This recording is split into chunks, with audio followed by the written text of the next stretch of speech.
شروع اللہ کے نام سے جو بڑا مہربان نہایت رحم فرمانے والا ہے۔ آپ صلی اللہ علیہ وآلہ وسلم فرما دیجئے کہ میری طرف وحی کی گئی ہے کہ اس قرآن کو جنات کی ایک جماعت نے غور سے سنا تو جا کر اپنی قوم سے کہنے لگے کہ بے شک ہم نے ایک عجیب قرآن سنا ہے جو بھلائی کے راستے کی طرف ہدایت کرتا ہے، تو ہم اس پر ایمان لے آئے اور ہم ہرگز اپنے رب کے ساتھ کسی کو شریک نہیں کریں گے۔ اور یہ کہ ہمارے رب کی شان بہت بلند ہے، نہ اس نے کوئی بیوی بنائی ہے اور نہ کوئی بیٹا، اور یہ کہ ہم میں سے بے وقوف اللہ کے بارے میں خلاف حق بات کہا کرتے تھے، اور یہ کہ ہم گمان کرتے تھے کہ انسان اور جن اللہ کے بارے میں ہرگز جھوٹ نہیں بولیں گے، اور یہ کہ انسانوں میں سے کچھ لوگ جنات میں سے بعض لوگوں کی پناہ لیتے تھے تو ان لوگوں نے ان جنات کی سرکشی اور بڑھا دی، اور یہ کہ وہ انسان بھی ایسا ہی گمان کرنے لگے جیسا گمان تم جنات نے کیا کہ ہرگز اللہ کسی کو دوبارہ زندہ کر کے نہیں اٹھائے گا، اور یہ کہ ہم نے آسمان کو ٹٹولا تو ہم نے اسے پایا کہ وہ بھرا ہوا ہے سخت پہرے داروں اور انگاروں سے، اور یہ کہ ہم اس آسمان میں بعض مقامات پر باتیں سننے کے لیے بیٹھ جایا کرتے تھے، پس اب کوئی سننا چاہے تو وہ اپنے لیے گھات میں لگے ہوئے شعلے کو پائے گا، اور یہ کہ ہم نہیں جانتے کہ اہل زمین کے بارے میں کسی برائی کا ارادہ کیا گیا ہے یا ان کے رب نے ان کے ساتھ بھلائی کا ارادہ فرمایا ہے، اور یہ کہ ہم میں سے کچھ لوگ نیک ہیں اور کچھ ہم میں سے اس کے علاوہ برے ہیں، ہم مختلف طریقوں پر چل رہے تھے، اور یہ کہ ہم نے یقین کر لیا کہ ہم اللہ کو ہرگز نہ زمین میں رہ کر عاجز کر سکتے ہیں اور نہ ہی کہیں اور بھاگ کر اسے عاجز کر سکتے ہیں، اور یہ کہ جب ہم نے قرآن کی ہدایت کو سنا تو ہم اس پر ایمان لے آئے، تو جو شخص اپنے رب پر ایمان لاتا ہے تو وہ نہ نقصان سے ڈرتا ہے اور نہ ظلم سے،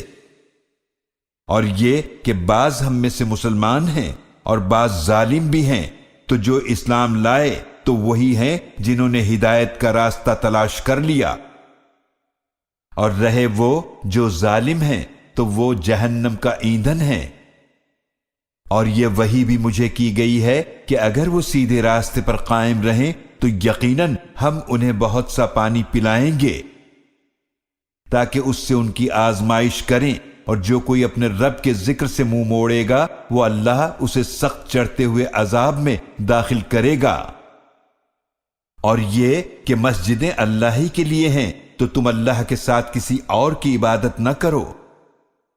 اور یہ کہ جب وہ اللہ کے خاص بندے نبی اکرم صلی اللہ علیہ وآلہ وسلم کھڑے ہوئے کہ وہ اس اللہ کی عبادت کریں، قریب تھا کہ وہ کفار آپ صلی اللہ علیہ وآلہ وسلم پر ٹوٹ پڑتے۔ آپ صلی اللہ علیہ وآلہ وسلم فرما دیجئے کہ میں اپنے رب ہی کی عبادت کرتا ہوں اور اس کے ساتھ کسی کو شریک نہیں کرتا۔ آپ صلی اللہ علیہ وآلہ وسلم فرما دیجئے بے شک میں اذن الہی کے بغیر تمہارے لیے نہ کسی نقصان کا مالک ہوں اور نہ بھلائی کا۔ آپ صلی اللہ علیہ وآلہ وسلم فرما دیجئے بے شک مجھے اللہ سے ہرگز کوئی بھی نہیں بچا سکتا، اور میں ہرگز اس اللہ کے سوا کوئی پناہ کی جگہ نہیں پاؤں گا۔ میرا کام تو صرف اللہ کی طرف سے بھیجے ہوئے احکامات اور اس کے پیغامات کو پہنچا دینا ہے، اور جو اللہ کی اور اس کے رسول کی نافرمانی کرے تو بے شک اس کے لیے جہنم کی آگ ہے جس میں وہ ہمیشہ رہیں گے،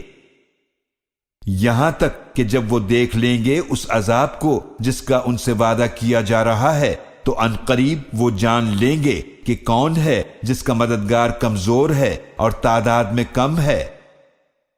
آپ صلی اللہ علیہ وآلہ وسلم فرما دیجئے کہ میں نہیں جانتا کہ جس روز قیامت کا تم سے وعدہ کیا جا رہا ہے وہ قریب ہے یا اس کے لیے میرا رب کوئی لمبی مدت مقرر فرمائے گا۔ اللہ کل غیب کا جاننے والا ہے تو وہ آگاہ نہیں فرماتا اپنے غیب پر کسی کو،